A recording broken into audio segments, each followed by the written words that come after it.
ಧರ್ಮ ಮಾಡಿದೆ ಎಂದು ಯಮನಿನ್ನ ಬಿಡುವುದಿಲ್ಲ.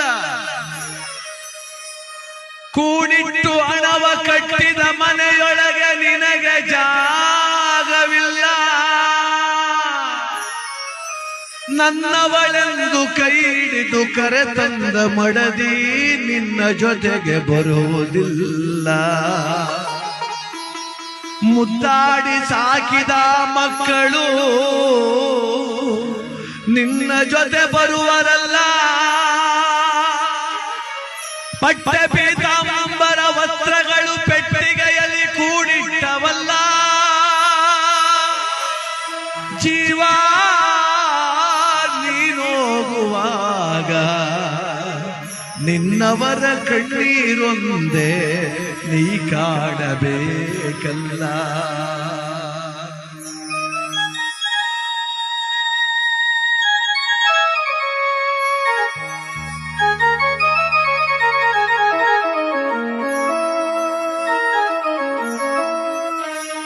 ಡಿಂಬಾದಲ್ಲಿರುವ ಜೀವ ಕಂಬಸೂತ್ರ ಬೊಂಬೆಯಂತೆ.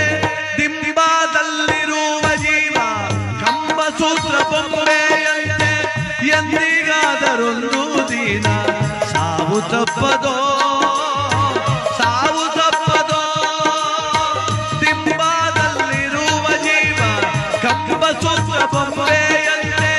ಎಂದಿಗಾದರೊಂದು ದಿನ ಸಾವು ತಪ್ಪದೋ, ಸಾವು ತಪ್ಪದೋ.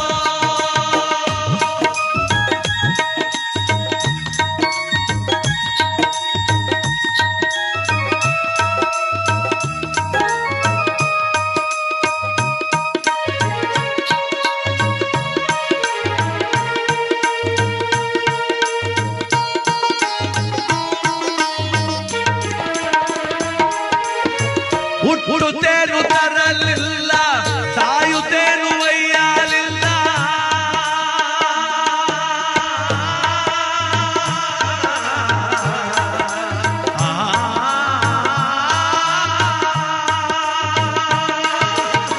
ಹುಟ್ಟುತ್ತೇನು ತರಲಿಲ್ಲ, ಸಾಯುತ್ತೇನು ಒಯ್ಯಲಿಲ್ಲ.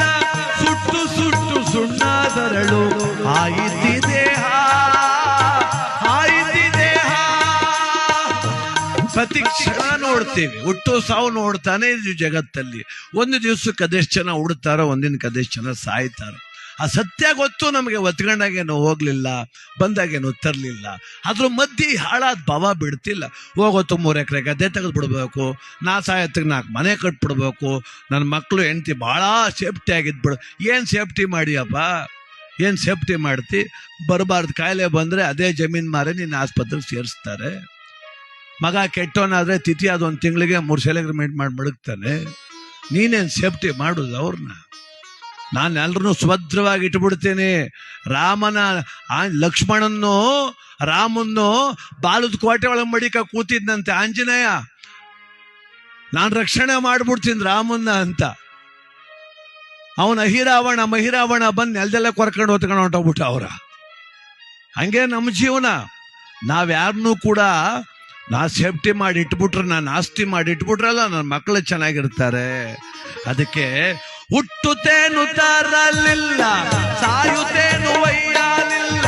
ಸುಟ್ಟು ಸುಟ್ಟು ಸುಣ್ಣದರಳು ಆಯಿತಿ ದೇಹ, ಆಯಿತಿ ದೇಹ.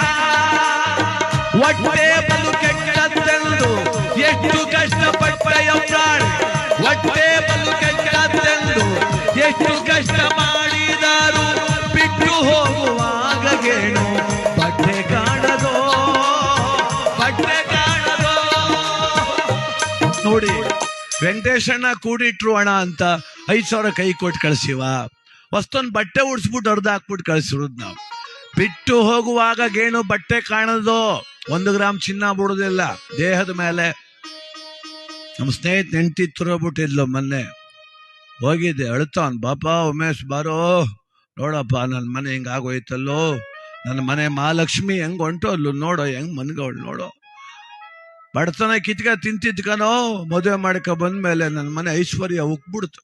ಅವಳು ಮದುವೆ ಮಾಡ್ಕೊಂಡ್ಮೇಲೆ 4 ಎಕರೆ ಗದ್ದೆ ತಗೊಂಡೆ, 3 ಮನೆ ಕಟ್ತೆ, 3 ಮಕ್ಳು ಮದುವೆ ಮಾಡಿದೆ, 1.5 kg ಚಿನ್ನ ಮಾಡಿಸ್ದೆ, 5 kg ಬೆಳ್ಳಿ ಮಾಡಿಸ್ದೆ, 3 ಕಾರ್ ತಂದೆ, ಚೇರ್ಮನ್ ಆದ್ನಲ್ಲೋ. ಅವಳೇ ಹೊಂಟೋದ್ಮೇಲೆ ಮನೆ ಯಾಕೆ, ಮಠವೇ ಯಾಕೆ, ಆಸ್ತಿ ಯಾಕೆ, ಒಡವೆ ಯಾಕೆ, ವಸ್ತ್ರವೇ ಯಾಕೆ, ನಂದೊಂದು ಜನ್ಮ. ಅಲ್ಲೊಂದು ಹುಡುಗ ನಿಂತಿದ್ದ, ನಟರಾಜ ಬಾಯ್ಲಿ ಅಂದ. ಏನಣ್ಣ ಅಂದ. ಇದು ಆ ಮೂಗ್ಬಟ್ಟು ಬಿಚ್ಕೊಬಿಟ್ರಪ್ಪ, ಬೆಂಕಿಗೆ ಹಾಕಿಬಿಟ್ಟರು ಅಂತ. ಮನೆ ಮಠ ಏನು ಬೇಡವಂತೆ, 3 ಗ್ರಾಮ್ ಚಿನ್ನ ಬೇಯಿಸ್ಬಿಡ್ತಾರೆ ಅಂತ ಯೋಚನೆ ಬಂದು ಕೂತ್ಗೆ ಮ್ಯಾಕೆ ನಮ್ಮ ಜೀವನ. ಅದಕ್ಕೆ ಮಹನೀಯರು ಜ್ಞಾನಿಗಳು ಹೇಳ್ತಾರೆ ಬಂಧುಗಳೇ, 10-8 ಲಕ್ಷ ಗಳಿಸಿ ಮತ್ತೆ ಸಾಲದೆಂದು ಬರರ, 10-8 ಲಕ್ಷ ಗಳಿಸಿ ಮತ್ತೆ ಸಾಲದೆಂದು ಬರರ, ಅರ್ಥಕ್ಕಾಗಿ ಆಸೆ ಪಟ್ಟು ನ್ಯಾಯ ಮಾಡುವರೋ, ಸುಳ್ಳು ನ್ಯಾಯ ಮಾಡುವರೋ, ಬಿದ್ದ ಬೆಳಸು ತನ್ನದ್ದೆಂಬೋ ವ್ಯರ್ಥ ಚಿಂತೆ ಮಾಡಿ ಬರಿದೆ, ಬಿದ್ದ ಬೆಳಸು ತನ್ನದ್ದೆಂಬೋ ವ್ಯರ್ಥ ಚಿಂತೆ ಮಾಡಿ ಬರಿದೆ, ಸತ್ತು ಹೋದ ಮೇಲೆ ಅರ್ಥ ಯಾರಿಗಾವುದೋ, ಯಾರಿಗಾವುದೋ. ಕಟ್ಬಿಟ್ರೆ ಆಗ್ಲಿಲ್ಲ, ಆ ಸಂತೋಷ ನೋಡಕ್ಕೆ ಬಿಡ್ಬೇಕಲ್ಲ ದೇವರು. ಚಾಮರಾಜನಗರ ಜಿಲ್ಲೆ ಯಳಂದೂರು ತಾಲೂಕು ರೇಚಂಬಳ್ಳಿ ಎನ್ನುವುದು ಒಂದು ಗ್ರಾಮ. ಅಲ್ಲಿ ನಂಜುಂಡಸ್ವಾಮಿ ಅಂತ ಒಬ್ರು ಪಾಪ ಹಾಲು ಮತದ ಜನಾಂಗದ ನಾಯಕರು. ಅವರು ಕ್ರಾಂತಿವೀರ ಸಂಗೊಳ್ಳಿ ರಾಯಣ್ಣನ ಮಹಾದ್ವಾರ ಕಟ್ಸಿದ್ರು ಪಾಪ ಅವ್ರ ಊರಲ್ಲಿ. 6 ತಿಂಗಳು ಮೊದಲೇ ನಂಗೆ ಫೋನ್ ಮಾಡಿದ್ರು, ಅದು ಉದ್ಘಾಟನೆಗೆ ನೀವು ಆಡ್ಬೇಕು ಸ್ವಾಮಿ, ನಮ್ಮೂರಿಗೆ ಬಂದು ನಂಗೆ ಭಾಳ ಆಸೆ ಕರೆಸ್ಬೇಕು ಅಂತ ನಂಜುಂಡಸ್ವಾಮಿ ಅಂತ ಅವ್ರ ಹೆಸರು, ರೇಚಂಬಳ್ಳಿ ಗ್ರಾಮ. ಆಯ್ತು ಸರ್ ಅಂದೆ.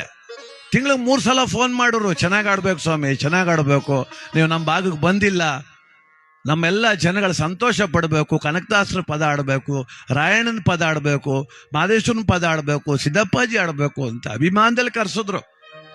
ನಮ್ಮ ತಂಡ ಅಲ್ಲಿಗೆ ಹೋದ್ರೆ ಅವ್ರಿಗೆ ಏನು ಆನಂದವೋ, ಬಹಳ ಸಂತೋಷ ಅವ್ರಿಗೆ. ನಾಳೆ ಉದ್ಘಾಟನೆ ಬೆಳಗ್ಗೆ, ಇವತ್ತು ಸಂಜೆ ನಮ್ಮ ಕಾರ್ಯಕ್ರಮ. ಎಲ್ಲ ಊಟ ಮಾಡಿಸಿದ್ರು.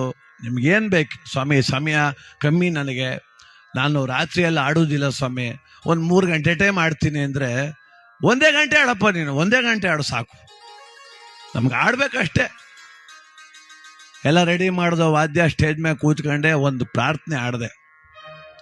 ಸ್ಟೇಜ್ ಮೇಲೆ ಬಂದು ಹೂನಾರ ಹಾಕ್ಬಿಟ್ಟು ಕೆಳಕ್ಕೆ ಹೋಗಿ ಕೂತ್ಕೊಂಡವ್ರು ಮ್ಯಾಕ್ ಕೇಳಲೇ ಇಲ್ಲ. ನಾಲ್ಗೆ ಕಚ್ಚಿದ್ರು, ನೊದ್ಲೆ ಸುರಿಯಿತು, ನಿಲ್ಸ್ರಪ್ಪ ಅಂದರು. ಪಕ್ಕದಲ್ಲೇ ಒತ್ಕೊಂಡು ಓಡೋದ್ರು ಆಸ್ಪತ್ರೆಗೆ, ಅಲ್ಲಿಂದ ಫೋನ್ ಮಾಡಿದ್ರು, ಸತ್ತೇ ಹೋದ್ರು ಅಂತ. ಎಷ್ಟು ಚಂದ ಕಟ್ಟಡ ಕಟ್ಸಿ, ಎಷ್ಟು ಮಹದ್ವಾರ ಕಟ್ಸಿ, ಎಷ್ಟು ಚೆನ್ನಾಗಿ ಕರೆಸಿ ಅನ್ನ ಹಾಕ್ಬೇಕು ಅಂತ ಆಸೆ ಇಟ್ಟು ಮನುಷ್ಯನ ಭಗವಂತ ಉದ್ಘಾಟನೆ ನೋಡಕ್ ಬಿಡ್ಲಿಲ್ಲಲ್ರಿ. ಎಷ್ಟು ಚೆನ್ನಾಗಿ ಅರ್ಥ ಮಾಡ್ಕೋಬೇಕು ಗೊತ್ತಾ ನಾವು ಈ ಜೀವನ. ನಾವೆಲ್ಲ ಕರ್ತವ್ಯ ಪಜ್ಞರಷ್ಟೇ. ಬೆಳಿ ಯೋಗ್ಯತೆ ಇದೆ, ಅನುಭವಿಸು, ತಿನ್ನು ಯೋಗ್ಯತೆ ನನಗೆ ಕೊಟ್ಟವನ. 10 ಎಕರೆ ತುಂಬ ಭತ್ತ ಬೆಳೆದ್ಬಿಟ್ರೆ ಏನ್ ಬಂತು, ಶುಗರ್ ಬಂದ್ರೆ ಅನ್ನ ತಿನ್ನಂಗಿಲ್ಲ.